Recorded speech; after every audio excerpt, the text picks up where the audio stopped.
Welcome to another episode of Justice League Revisited, the show which goes back, rewatches, and revisits the episodes of Justice League and Justice League Unlimited, one of the greatest animated series to ever come out of Hollywood. I'm joined, as always, by my wonderful co-host, the voice of Wonder Woman, Susan Eisenberg. How are you?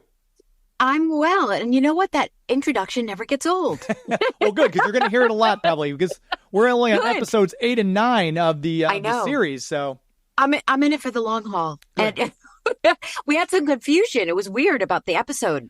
Yes. The order was weird. So can we address that? Because that was strange. Yeah, so just some behind-the-scenes talk for those of you who are listening. So Susan called me the other day, texted me and said, hey, why are we recording this episode now? And I was like, well, it's the next one in the series. But you were looking on Netflix, and Netflix, which has just come out with Justice League and now in UK and Ireland and everywhere else, right. They've got later on in the series. And I was like, well, no, because I've been watching them along on HBO Max. And next up, right after we did The Enemy Below, is Injustice for All. I'm sure of it. It's episodes 8 and 9. It says right here. So I did some digging, because even on Wikipedia pages and the DC Animated Universe wiki, it says these are the episodes. But I found it was broken down. The production order was 8 and 9. The actual air date was episodes 18 and 19, because while this was storyline-wise episodes 8 and 9 on streaming, this episode, part 1, debuted on September the 6th, 2002, part 2 on September 13th, 2002. So quite a bit later, because our last episode was in 2001.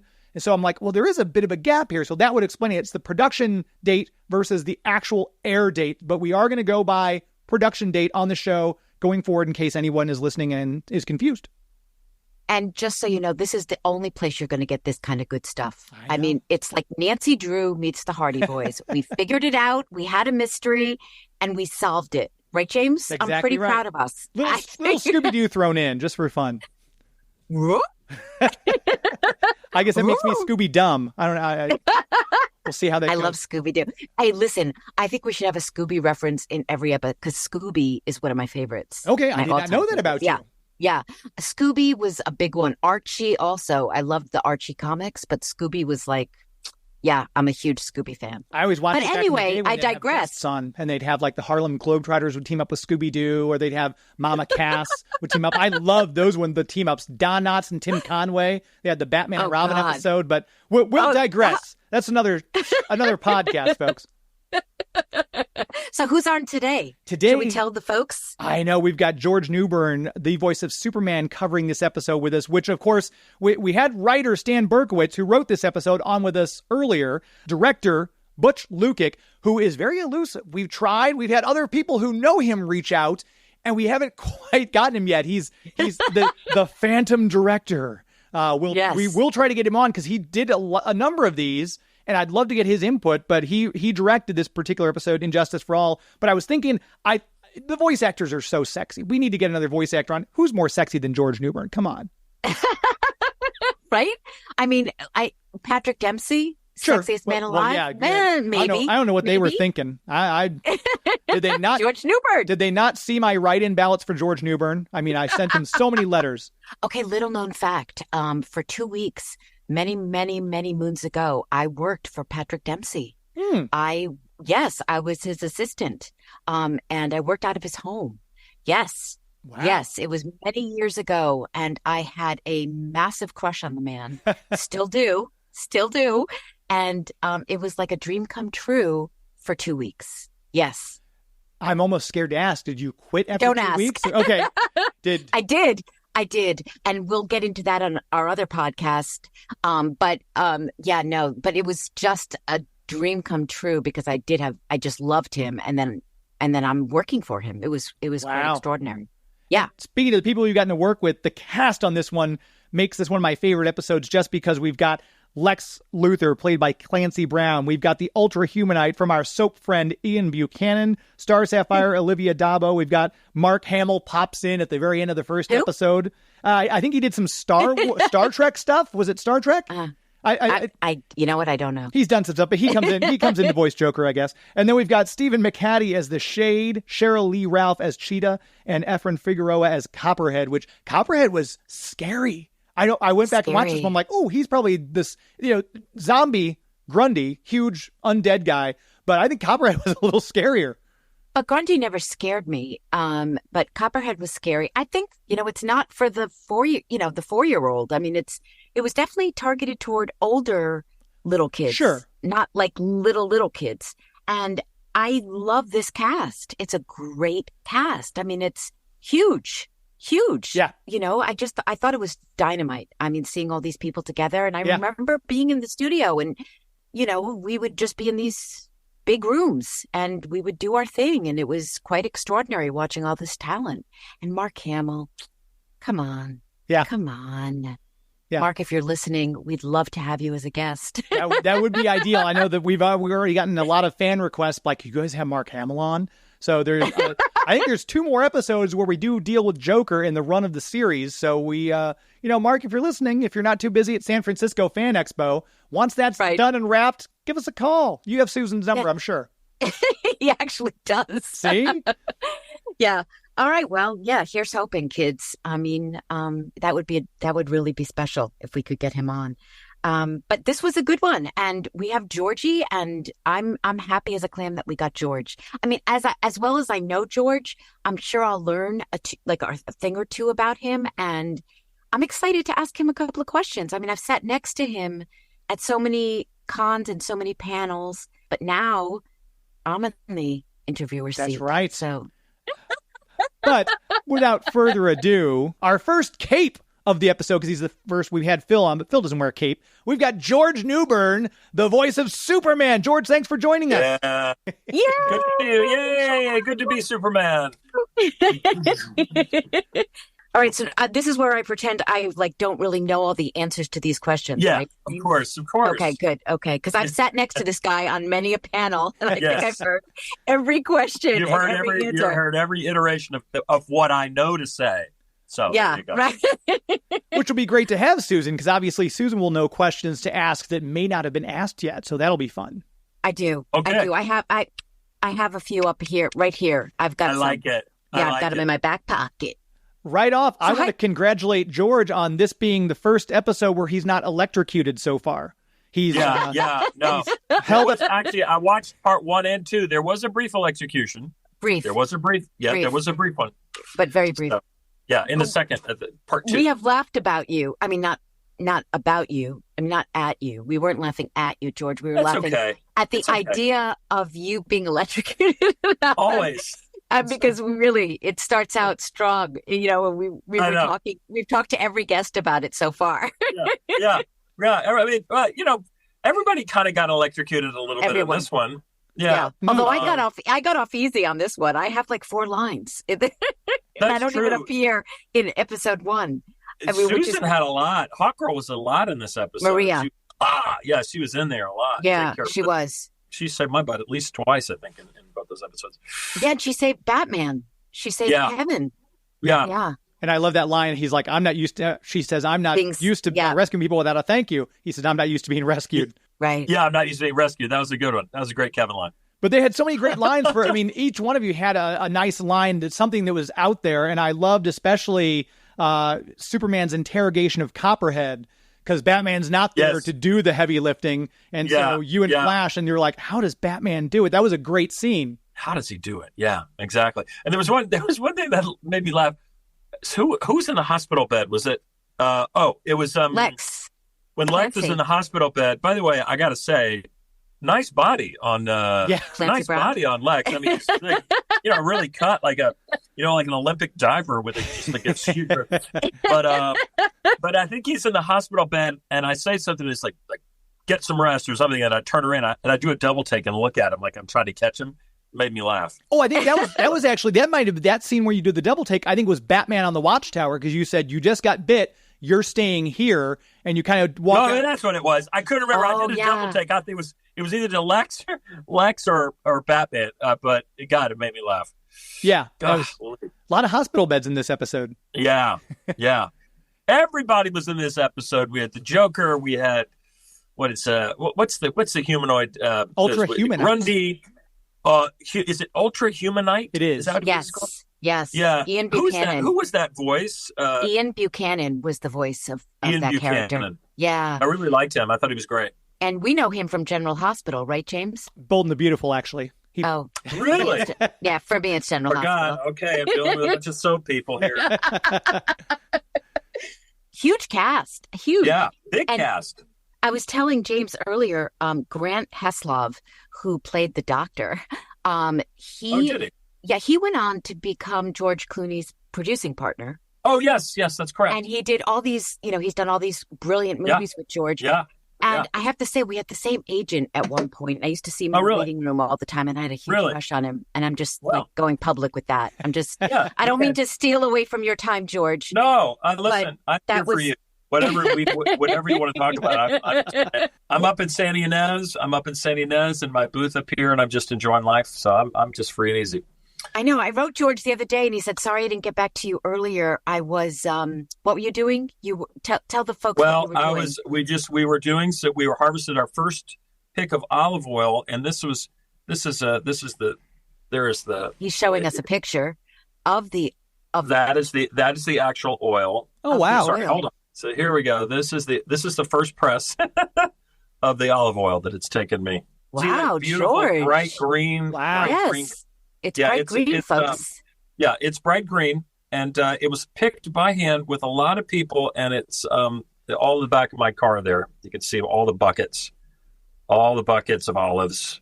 So where is that olive oil going to be sold? Like what's happening? This is going to be sold on the website. It's going to be called 10 Hands Olive Oil. 10 hands meaning, 5 people times 2 hands, 10 hands. Got and it's going to be available probably in about a month or two. So yeah, it's fun. We have 300 trees, and I have 20 acres up here north Santa Barbara County, and it's my hobby, and it's fun. And we're going to have a little side hustle business with it, and that's fun. Yeah, and most people are surprised, right? They don't know this about him, right? Exactly. So this is the kind of stuff you only hear. I'm a narrator and a voiceover artist and an actor and a farmer. So I kind of do both. I spend my day in the booth, and then in the afternoon I go out and dig around and prune and fertilize and pick and do whatever, Obviously, this was not something that you just started planting these last year. How long have you been at this? We planted some around the house 20 years ago, about 20, and then 4 years ago we planted 150, and then last year we planted another 150. So we've got about 300 plus now. So, it's great. It's really fun, and it's kind of I'm finding out it's a rare. It's kind of a rare commodity to get organic California olive oil, because it's kind of hard to grow here because the fruit fly and the weather's been so goofy. But people love it. It's a great product. Hi, Superman. Olive oil from Superman. And it's green like kryptonite. I think you should sell it as kryptonite olive oil. Oh, that's right. Look at you hooking him up with his sales. Right. Kryptonite. Funny. So, George, when you were rewatching the episode. Yeah. I want to know, when you were rewatching it, it's probably been a while since you've seen it. Yes, it had been a while for sure. So what were your thoughts of your performance and watching the show? What did you think? What did you feel? Because I'm an actor and I'm critical, I listened and I was like, God, I sound so boring. And I sound like I have a cold. I think I had a cold at the beginning. So I sounded a little sick, and I can hear it in my voice. Further into part 2, it goes away. At the beginning of part 1, I literally had a head cold, and I could absolutely hear it. Oh wow! So to me, I'm like, damn it! I wish I'd, been a little more energetic, because I could hear my cold in my mask of my, head. No, that my first take was I have a cold, and then the second part was, wow, what a freaking cool series! Yeah, what a cool series, and everybody, there's a lot of fighting, there's a lot of action. But when we're all together, it feels like what I remember in the studio, that we were all goofy and having there's a lot of energy and a lot of fun. But when you see it against all the action, all the superheroes are pretty kind of like calm and confident and get down to business. There's a couple of side cracks, but we really are more sort of steady eddies, and all these other crackpot evil people are, much more, much more cartoony in a sense, I was impressed by our seeming professionalism, I guess. That's cute. Yeah, we were professional. Although sometimes I was like a little unsure of us. Like, I'm like, are they going to get it done? Are they going to win the day? We always, we were a little, unsure of ourselves because everyone had different strengths. I mean, this one could do this one couldn't fly. We all had our strengths that we brought to the table. I think that's a real trick for the writers and for the writers of comic books and animation, especially when they're dealing with people who are supposed to be, superheroes and have superpowers. They can't be perfect because otherwise there's nothing to watch. There's nobody to root against. So it's a really delicate dance to watch and to write and to perform things that, you may be really strong, but you had that one weakness. And if they can get everybody's weakness at the same time, then you are defeated. But there's always one person that's on the out that comes to say, like John Jones was out, and Hawkgirl comes in, Batman and Superman go unconscious or Flash is unconscious. And there's always one person that comes in, there's a weakness. Batman finds Grundy's weakness. He said, hey, Metalloid, a humanoid, or whatever his name was. What's his name? Humanite. Shit, I can't remember. Humanite. Humanite's getting paid more than you. Grundy goes, oh, and then they get in a big fight, right? So there's always one little chink, you're always having to find one little thing that can, ignite, bring equilibrium, and people can keep fighting. Otherwise it's over. You're having to redo this fight over and over and over and over again. It's really interesting to me. And we spoke to Stan Berkowitz, the writer of this episode. Yeah. We spoke to him last week, and I think what struck us and what's so special about our writers, what was that they just cared about all that nuance. They cared about not making it just like large print and everyone is just it's basic and everyone gets it. They really, that's how they, approach the work and approach the writing. And so it shows. It really comes it's through. Great. It's great. I just don't know how they do it. I'm glad that's not my job because I can do it. I was going to say, I went back to listen because you might remember, George, I had you and Andrea and Susan at Denver Comic-Con. We sat down and I did an interview, and I asked you two at the time, who was your favorite guest star to work with? And George, your answer was Mark Hamill, and you got to work with him on this one as Joker. Looking back, was there something about that performance that Mark gave that kind of cemented that as your favorite person to play with? Rewatching it over again, I'm struck by his absolute voiceover animation dexterity. He has such beautiful highs and lows and he does the voice. You would never think it when you speak to him normally or when you see him as an actor that he has that in his vocal cord basically. But he's such a great crafter of his instrument. I was just struck by that. Really great. Me too. Yeah, me too. And a lot of times, like we would be asked by Andrea to do like different voices, like the operator, or you're this or you're that. And by and large, you could tell. Like I could hear Maria in this episode, and I could hear Michael in this episode, and they were doing other voices. Sure. If you didn't know that was Mark Hamill, I would never know that was Mark Hamill. It was, and I remember him being there, but I don't think I spoke to him. And, it really like for George, it really stood out. I think everyone in this episode, it was like a dream team of voice actors in this show. Super fun. But man, did Mark stand out for me. He really did. Awesome. He really did. And again, when you said the title of these two episodes, I just couldn't remember honestly the plot from this long ago. I'm glad I rewatched it because I can't remember that plot. Yeah, you know what I mean? It's so much back and forth. It's like you have to really kind of just have watched it to be able to talk about it. Does it seem like it's been 20 years though? Over 20 years since? Does it seem that long? It honestly does feel like a lifetime ago, and yet at the same time, that feels like it was last week. It's just time is such a weird. But because I see Susan and Maria and Phil and Michael at these cons, it's been really nice to be able to sort of reacquaint and remember so many of these moments, because otherwise it would be like I don't remember doing that at all. Now I go, oh yeah, I remember that. Oh yeah, I remember he was in the studio that day, but. In terms of plot, thank God. Susan, when we do these cons, I need to rewatch more because it's a jumble in my head for sure. Well, and we get asked a lot about it, and sometimes you just default to what and then that's why one of the reasons we did this, James and I were talking about doing this because I wanted to rewatch I wanted to revisit all these episodes. Yeah. It had been so long since I watched them. Yeah. And some of them, I haven't seen, I don't think. Yeah. So it's really wonderful to revisit this, if I can use that word over and over and over again. Sure you can. Thanks. Sure you can. Okay, so we have questions for you, George. Let's hear it. Because James threw this out on social media that you were going to be appearing, and we got some questions for you. James, you want to take it? Sure. Yeah, the first one comes to us from Twitter at Frykowski_J. He says, how did you feel about the Lex Luthor cancer scene? Which I actually had a note about that, because you just had that deep compassion in your voice as you played that scene for your mortal enemy whose literally goal is to try to kill you. That was such an amazing scene.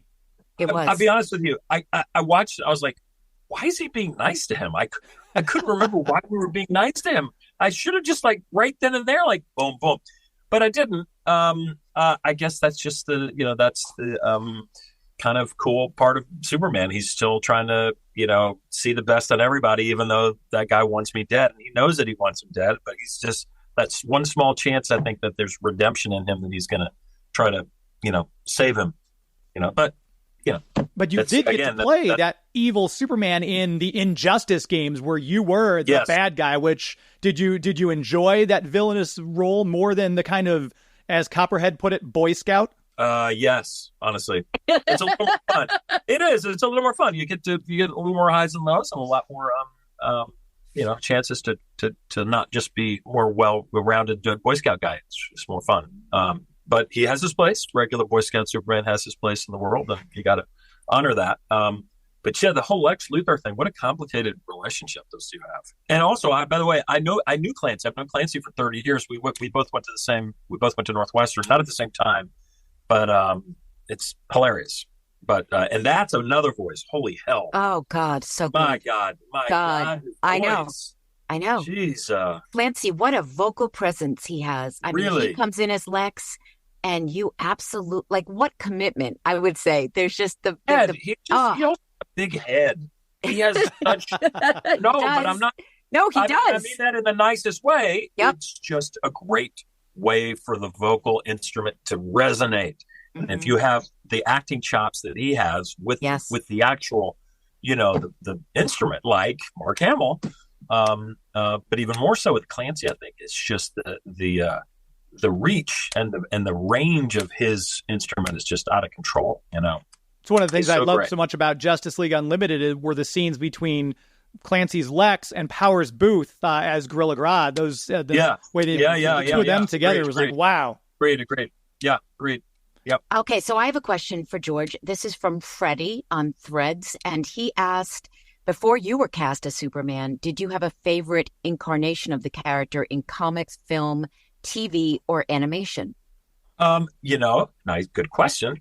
Like every American kid in the world, I love Superman. I mean, I love to watch. I used to read his comics when I was at camp as a little kid, and I really embraced Superman when I saw Christopher Reeve's version of Superman. That the movie version of him, I was like, oh my God, this is something. And wow, Chris Reeve is a great actor, and this is a new kind of Superman. And then I got to go work on a movie when I first got to LA with Chris Reeve and Burt Reynolds and Kathleen Turner. But we were together for 3 months, and I was hanging out. I'd hang out and have lunch every day with Chris Reeve. Wow. I had no idea I was going to end up doing the voice of Superman 20 years after that, and that he would no longer be with us or any of that stuff.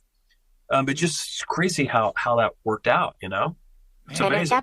At that point, he already embraced the role. Like, I think time in his career, he really saw it as he was really just he fought against it a little bit in terms of he and then he I'm not just that, I'm not just that, but then he embraced it so completely and beautifully.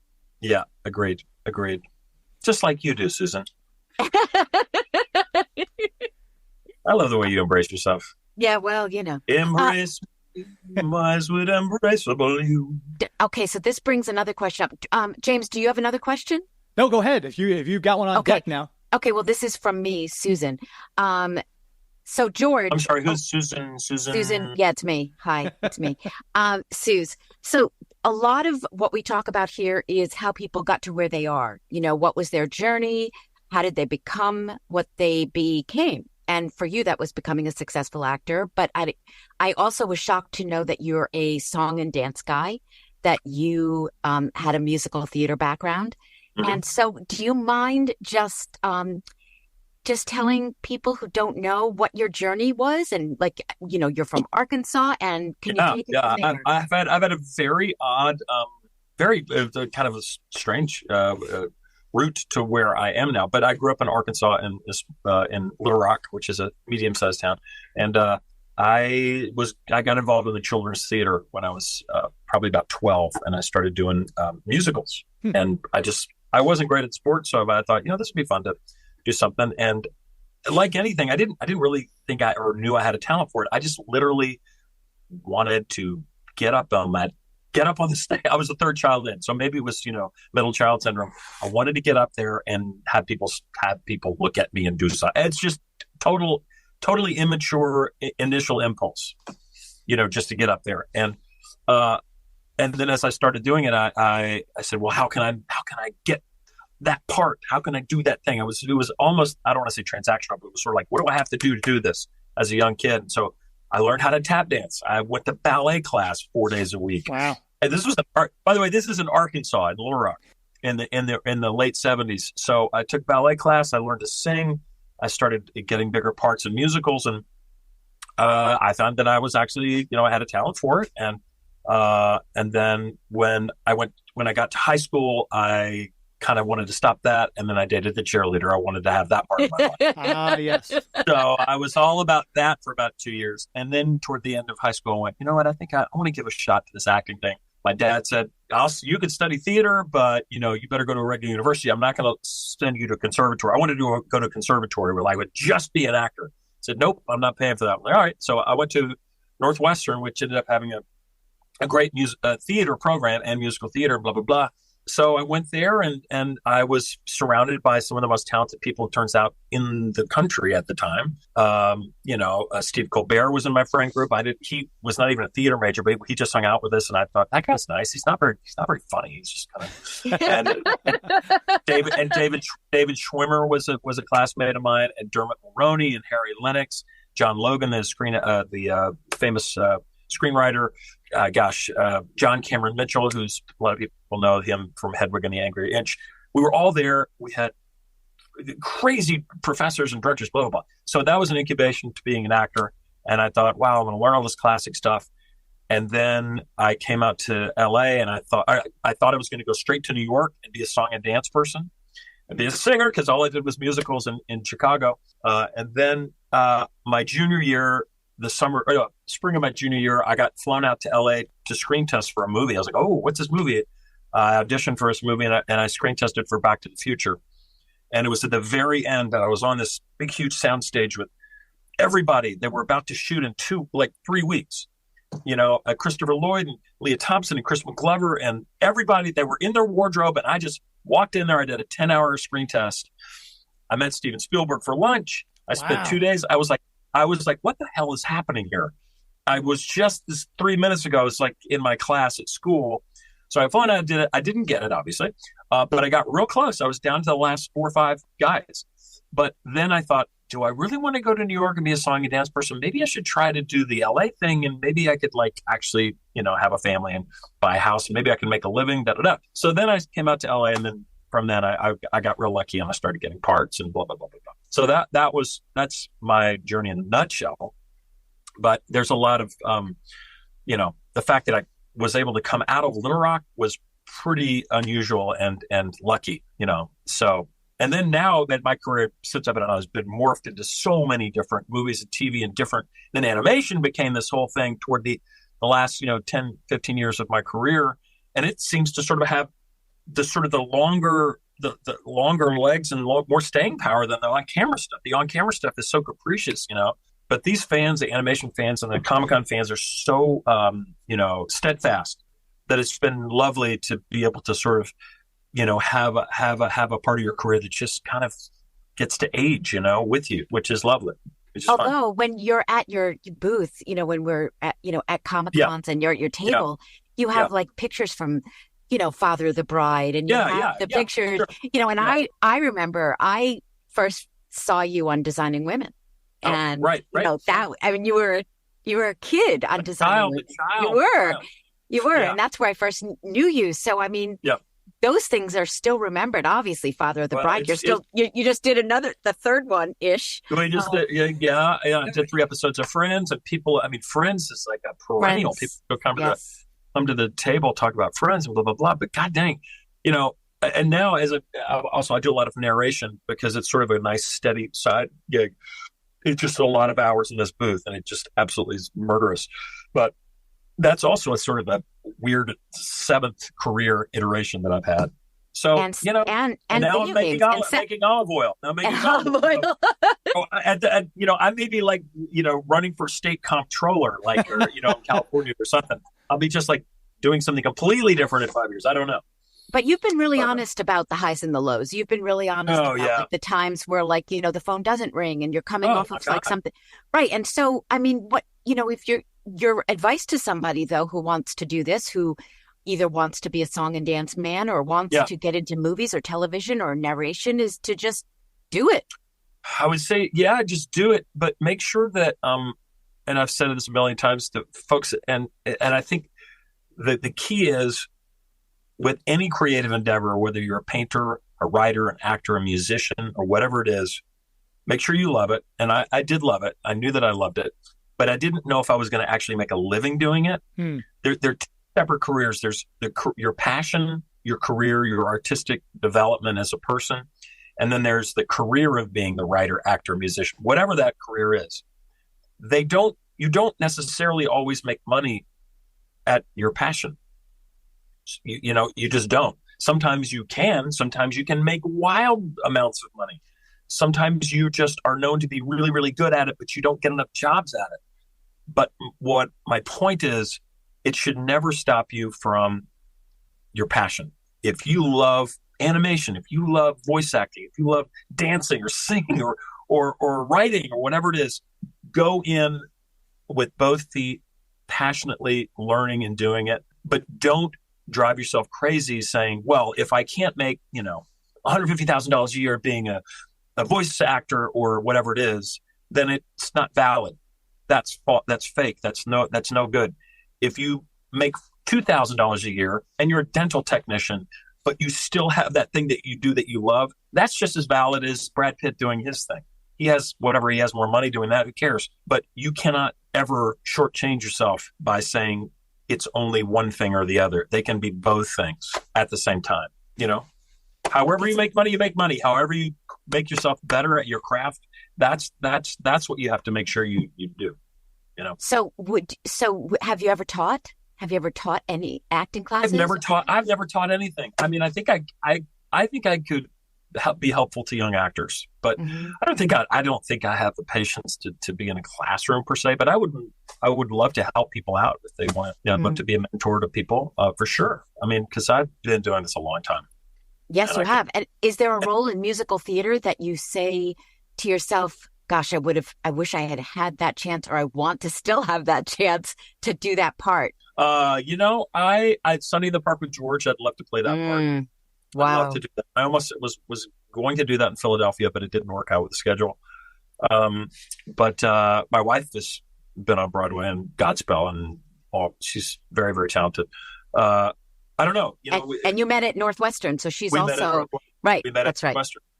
So, what music? Would you say what musical would I like to? Yeah, no. Is there any part when you see somebody playing it, or when you hear about because they're such classics in musical theater that I love. Part I really love was in Hamilton, the King. King George. Yeah. Jonathan Groff. Jeez, wow. I love that part. I'd love to sing those songs. I'd love to do that. You'd actually be great at that. That would be a great part for you. I would be a great part. It'd be a great part. If anyone's listening, if any producers. If anyone's listening, I'm ready to go. It is King George, after all. It is King George. Yes, George. Oh, good one. Good one, James. Exactly. We've got a couple other questions, too. On Twitter, at Steely DYL. This same question was more or less asked by at Anthony 3270, they were asking, as far as the Justice League, was there any other character, like obviously you came in to read for Superman, but was there any other character you're like, I wouldn't mind having a crack at this one, be it a villain or a hero? I always thought I would have had a good time with Flash, Michael Rosenbaum's part. That would have been fun. That would have been a lot of fun. But that's kind of the only one. That or something completely different, like a Joker, or something that's a little more vocally gymnastic. Something that's really outside of what I've usually been cast in. Would have been fun. Well, that's like in Scandal, you were the bad guy, and I got to. When George and I were in Florida once, I think Miami, and we were at a show, and we would walk down the streets, and people would look at him and just point, just be like, "Is that right? Is that him?" And I'm like, "It's him." Well, there's certain areas and certain places in the country, people when that show was out, it was very popular, and it's fun. Well, it's fun. And if you know you as Superman or as the character in Father of the Bride, it's fun to see you switch it up and be, that villainous guy, because you've been very lucky. That. Been very lucky. What's really weird is when you're in a foreign country, you just forget that Netflix, for Justice League, and for all these other TV and movies, Netflix really put people's work all over the world, like the streaming instantaneous, and being in another country, or France or Spain, or where Morocco. I had a woman come up to me in this big market in Istanbul about 5-6 years ago, and with her husband and their baby in the cart. She was literally chasing me in her car, going, "Scandal, scandal, scandal, scandal!" And I was like, "What shit?" I mean, it scared me. I didn't know what was happening, because we're obviously two Anglo Americans in the middle of this bizarre. But it was just crazy. Like, wow, pop culture is all over the world that you just don't realize sometimes. Especially Justice League. Justice League, it's an international, product that people really, they know it everywhere. Yeah, in fact, Netflix, just the UK, it just came to the UK. They finally got it over there, and so people were so excited. Yeah, people were like, "Yay! Finally, we don't have to just watch our DVDs. We can watch it streaming." So that was, I love it. Yeah, it's great news. James, any more questions? Yeah, we've got not a question per se, but just a comment. At Harry Moe, and then a bunch of numbers, 9298561, said, "I just want to say, I don't have a question for George. I just want to say thank you." So you're welcome, Harry Moe, 9645321. 8675309. Speaking of, Jenny has a question. Speaking of that, no, I'm kidding. Yes.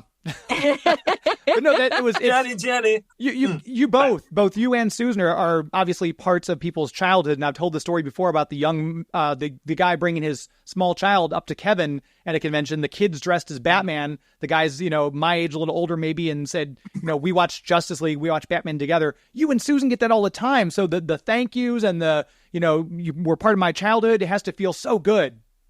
It's really fun. I was just in where were we? Pasadena, Pasadena anime. This guy Steve and I, who plays for this video game, Final Fantasy. And when we go to these things together, then sometimes people will come up, Susan, for Superman, and they just say, "Oh, you're my childhood. You're my childhood. You're my childhood. Thank you for being my childhood." And it's amazing. And it's young people, it's old people, it's in between, from every walk of life. It's just amazing.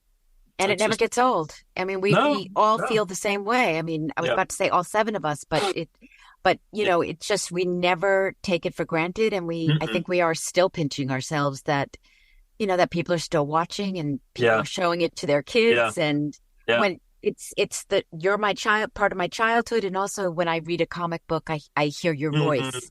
Hear your voice, right. That's just, that's the ultimate compliment. Lovely. It's lovely. And speaking of the voice, I know we alluded earlier, we were joking that you'd been electrocuted every single episode. I kept track in this particular episode. You were under the thrall of kryptonite. You had a missile strike against you. You were punched by Grundy. You were blasted from behind by Lex Luthor in his power suit. My question is, I know Andrea is so good about giving you all those different... What was the difference in your voice between being electrocuted versus being power blasted, being missile strike? did they give you different directions on each one, or did they just say, how would you react? I think Andrea Romano probably said, maybe a little bigger, No, shorter. No, this is sort of like a spike and then a down, whatever. She tries to describe to you where the pain is coming from, mm-hmm. and how bad it is, So sometimes, especially Andrea would say, it didn't hurt that much, Superman. I would go, oh, no. It's more like like it's just like it's glancing off of you. So you really need somebody who's got a bigger vision of what the animation looks like to tell you, hey, this is bigger than that, or this is way less than that, or that person is not 10 feet away from you. It's right up close. Like, why don't you bring your volume down a little bit? It's crucial in these animated things to have a good director, and Andrea was the best to be able to navigate through all of that, Right, because we didn't have the picture, right? No, we don't have the picture. With ADR, you do. When we were doing the grunts, we got the picture. And a lot of times with me, especially in the very, very beginning with ADR, Andrea would give me the sound. She would actually, here, Susan, here's what you need to do. Now do it. And it was brilliant. I would literally just ask her sometimes, like, what is this supposed to sound like? Give it to me. Just like, is it? Well, just, and then I'll put it through me. But I need to hear, the speed, the duration, the intonation of it. So my favorite thing with ADR was when Andrea and Bruce would be looking at something where I was supposed to do something, and then they would have a little discussion, and they would say, "Well, you know what? She's an Amazon. This isn't going to take any effort from her. So let's scratch this one." And I was like, woohoo! Let's scratch this one. I was like, oh, whew. That's funny. Yeah, let's just skip this one. But they'd always change. Yeah, they always have to wait till the screams for me at the end, because I'm not a good screamer. That is not my forte. It just hurts. It hurts my throat too much. So. Good. And they were great about like they would leave everything like that to the end. To the end, yeah. You would have the screams and the death stuff, and it's like video games. They always save that stuff for the very end of the session, so you can save your voice and you don't have to. You do a lot of video games, don't you, Susan? You do a ton. I wouldn't say ton, but I do. I do have a few. Yeah. Okay, yeah. Good, yeah. Good. Tell us. Wait, what's the one that you just finished that's out now, or that just got released? Can you do one? Who's conducting this interview? I am. Georgie. Mortal Kombat. In fact, I have a session later today. And that's kind of by the way, that's kind of a big deal. Yeah. That's a big, right? It's a huge franchise. It's huge. And I knew so little about it. And when I was at a con recently, I was sitting next to somebody who was helping me at my table. And she was she was just so sweet and very young and just so gracious and lovely. And turns out, huge Mortal Kombat fan. Like the last person I would have thought would. She loves this game. Yeah. And so I told, it's great. It's great. Listen, to have any job is a gift, and to have a job in a big franchise and even be a small part of it. It's like Sephiroth, for Final Fantasy. No, I know. Yeah. Just may it continue. May it continue. So, and now with the strike being over, hopefully there'll be more of it coming. Whatever. Listen, I'm available. That's all I can say. I'm available. But in the meantime, if you're looking for George Newbern for that, I will be in a field. You will be in a field. Covered in dirt. You can see my. Wait, I don't know if you can see it. I can't see there, but I could see your fingernails are a little like. Oh, look at my fingernails! They're so dirty. Where's the camera? Because you look at that. Oh God, I have terrible fingernails. Look at that. That's. That right there, that purple is, there it is. Hold on. If we could you can kind of see it. Oh, yeah. There you go. See, there you go. It's very purple. All the listeners, you should be glad. You should be glad this is audio only. That is olive juice. That is olive juice. Anyway. Well, George, we really appreciate you taking the time away from your. I mean, it's like Farmer George here. I mean, are you surprised, James? Did you expect that? No, I was shocked. Did you call it? Is it? I know it's olives. It's not grapes, but do you call it a vineyard? Do you call it an orchard? What is it? In a bunch of. It's an orchard. Actually, olives are a fruit. Okay, so it's an olive orchard, and grapes are fruit, so that would be. But vineyards are for grapes, but olives are orchards. Yeah, olives. Okay. Yeah, it's really they're really amazing, really amazing trees, beautiful, and they're life giving, and they mean peace, they mean life, they mean This holy anoint with oil. It fires on all those cylinders. So for people who are huge George Newbern fans and want to get their hands, no pun intended, on the 10 hands olive oil, is that like how soon before it hits markets? Literally in 6 weeks. Wow, It'll be okay. out 10 hands olive oil, and it's going to be part of a larger a collective of things we'll have. We'll have other products and furniture and things like that. So it's going to be a thing. For people like me, we have a compound. We're going to have a compound up here in San Ynez. It's going to be like an arts collective, and the olive oil is just going to be part of it. For people like me who aren't in California, can I get it online if I wanted it? Yeah, you'll be able to get it online. Yes, you Very will. Cool. Unfortunately, it's probably going to be limited to 2 bottles a person because we don't have that much of it. We're going to have literally, 50 gallons of it. So they'll be in like 375 milliliter bottles.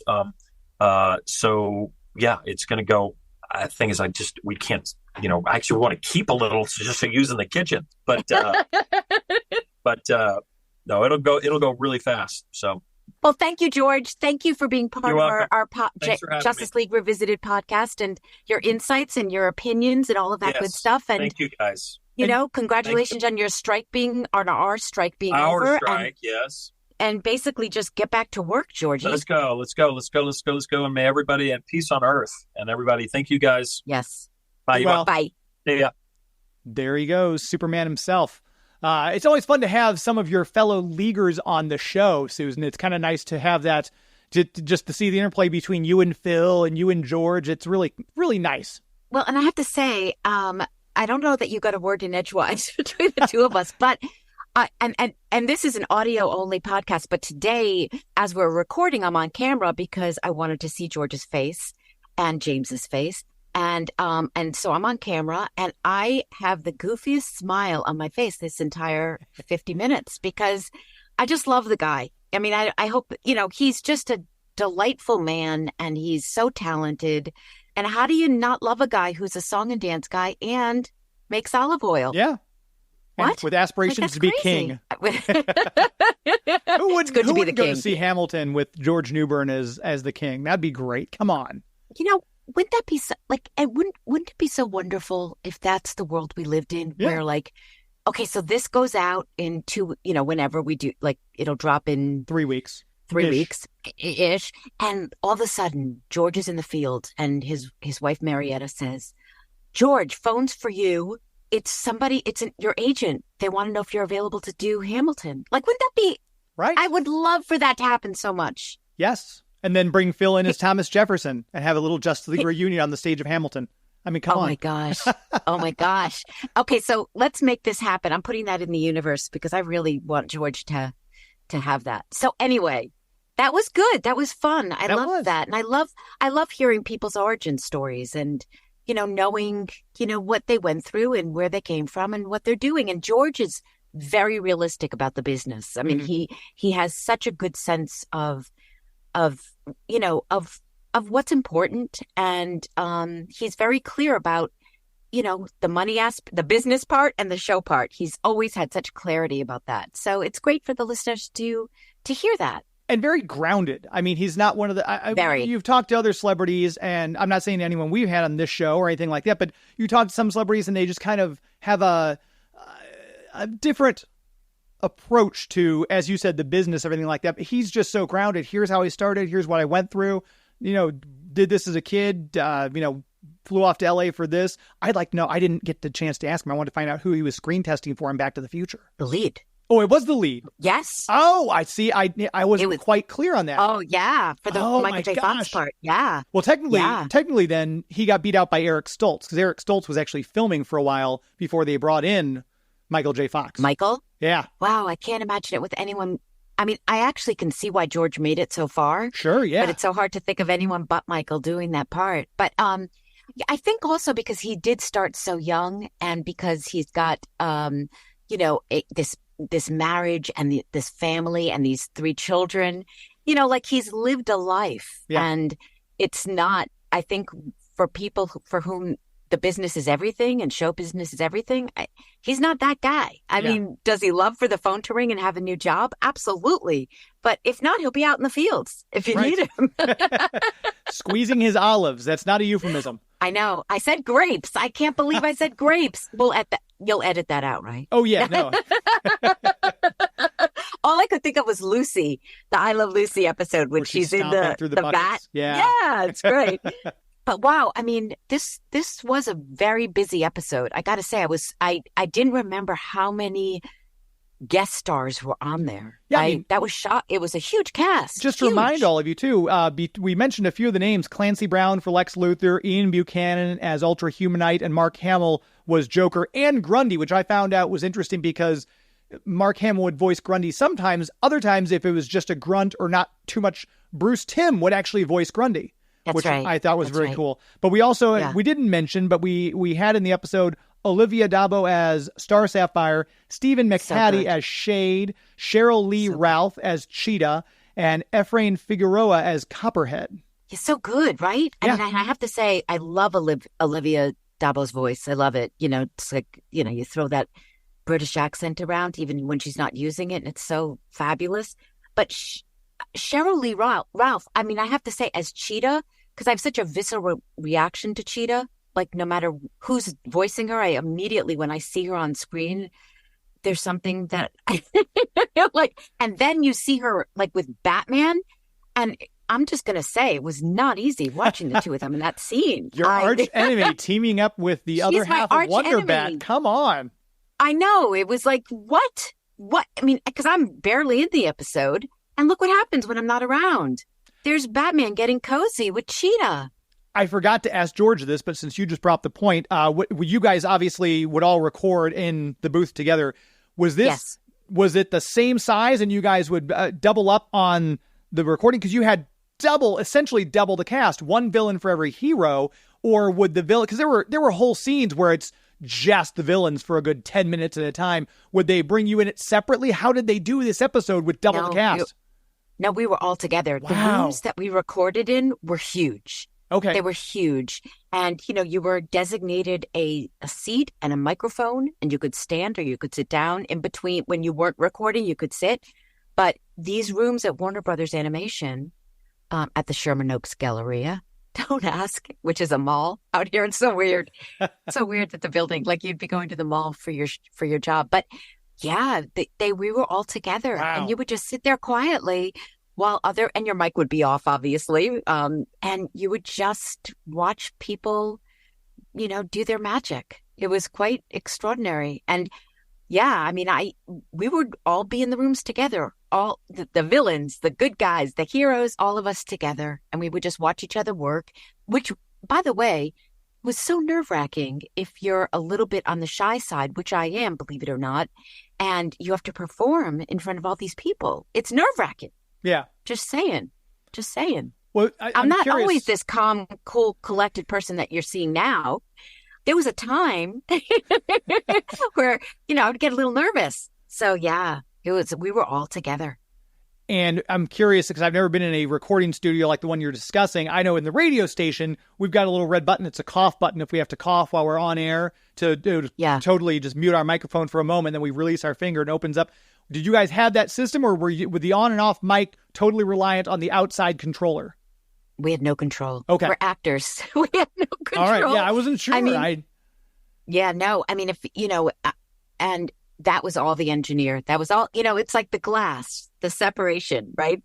And we were on one side of the glass, and all the powers that be, Andrea and Bruce and Stan, if he was there, or, you know, whoever was in charge of that episode or writing that episode or producing, the director, they were all on the other side of the glass. And you just hope to look up occasionally and see like maybe a smile. You were just hoping beyond hope. So yeah, no, we didn't have any controls on our end. That's fascinating. Nothing. Wow. It's coming from radio where I've got my finger on the switches at all moments, but everyone else can control their mic. I just kind of wondered what the setup was. So that's interesting. No controls. And on a scale of 1 to 10, 10 being the most fun you've ever had on a Justice League episode, and 1 being, boy, I had to show up today, where would you personally rate Injustice for All with this amazing cast? Well, I don't even think I had to show up. I'm just wondering, you know, because it was done in 2, and I'm wondering when I even had to show up. Oh, okay. Because I had like 6 lines for this episode. Wasn't too much. No, it wasn't too much. But that worked for me. Again, shy. And if I could just sit off to the side and watch everyone else work, I was, thrilled. So first of all, it was never a one. There was never, ever, ever. There were nerves and there was like anxiousness. There was some fear and insecurity. But having said that, it was always exciting to show up to that galleria, to that mall, to record any episode. But when they were like this, and also like when the 7 of us were together, as George alluded to earlier, there was always something so special about being in the room when we were all together. Mm-hmm. Oftentimes Kevin, when he was in New York, he would do, we would record with him, on the phone.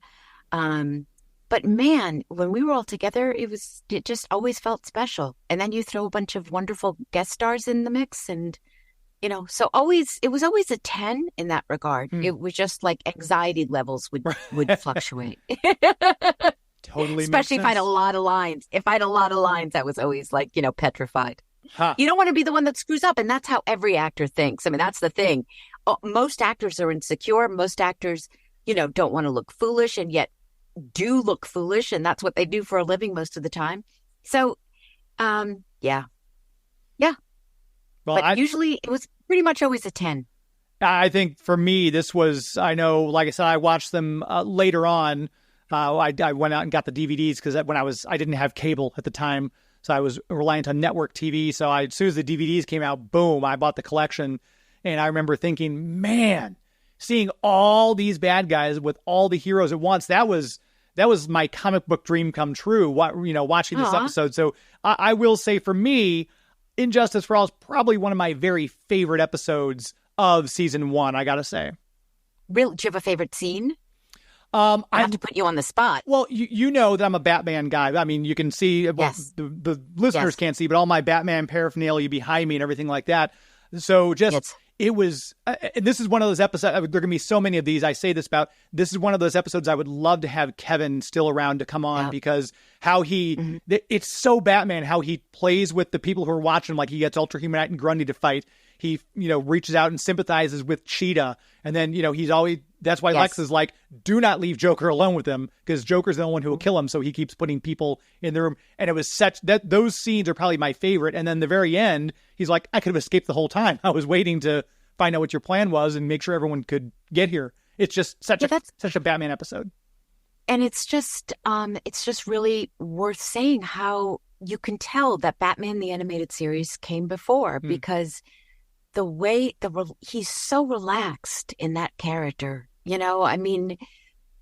boy, was it a treat just watching him do what he did and listening to him do what he did. And I love listening to his voice. That never, ever, ever gets old and it never will. Hearing him be Batman is just a joy. And I know it is for all the people listening. We love him. Right? We love him. Absolutely. And you can tell he's our Batman. I will put on shows for Grimlock, my dog, when I leave, so he's not alone. And I will put on Batman the Animated Series, streaming on HBO Max.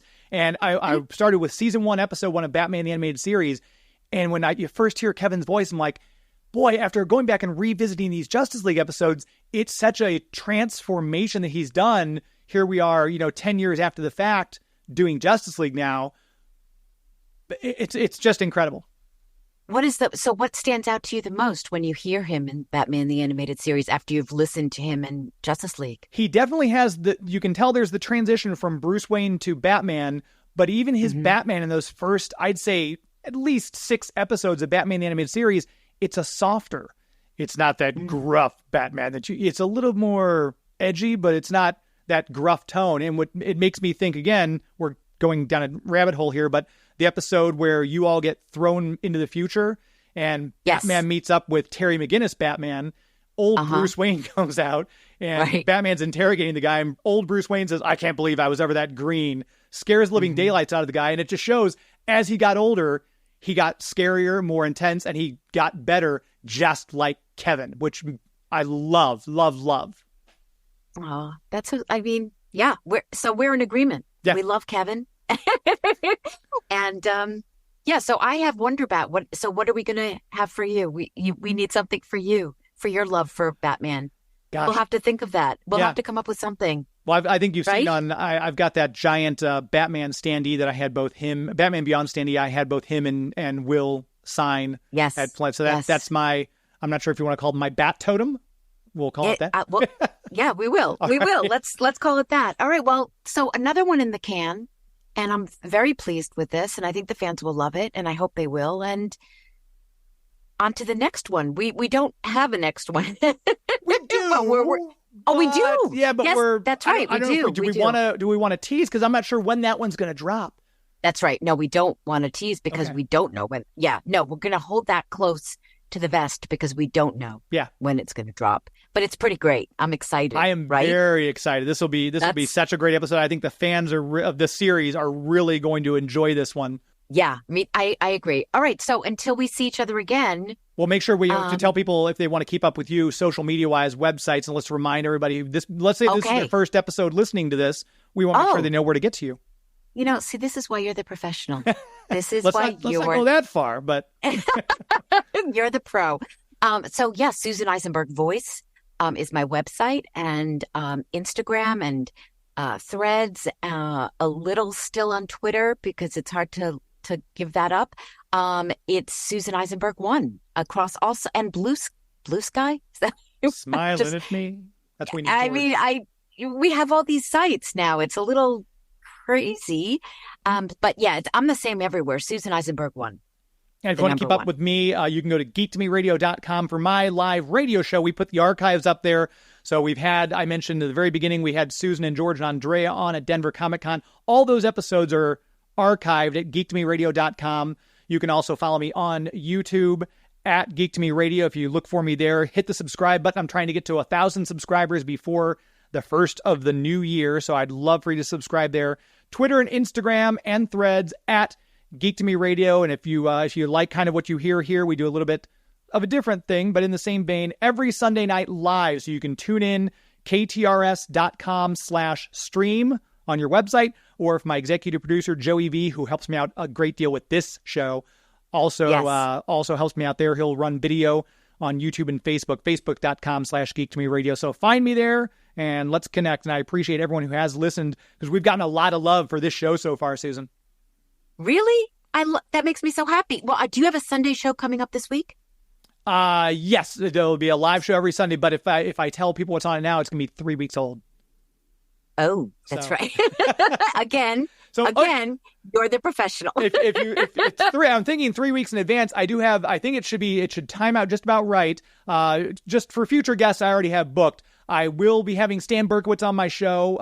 You may have already listened to that episode, though, if this comes out when I think it's going to. But I've got comic book legend Mike Carlin, who was the supervising editor for the Superman series back in the 90s. He's done so much work in comic books. He'll be on the show in December. We'll also have the co-creator of Deadpool, Fabian Nicieza, on, talking about his new Cable series, which he's got coming out from Marvel, and a bunch more guests like that. I don't want to say anything because I'm waiting to book a couple more. They haven't committed yet, so just keep up with me on social media handles that I mentioned earlier at Geek to Me Radio, and we'll have the announcements there.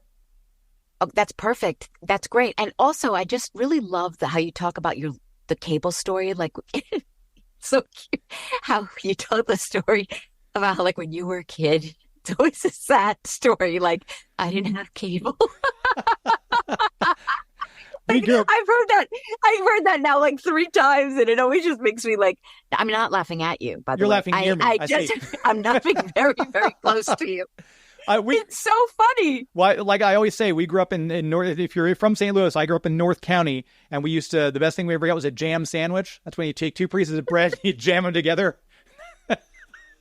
So we had it rough, Susan, let me tell you. So cute when you tell that story. Anyway, on a happier note, we will see you all back here. I don't know when, because I can't keep track of all this, but James will tell you. When are we going to see them all back here? Very soon. Very soon. Excellent. All right, take care, everybody. And just so you know, the conversation continues.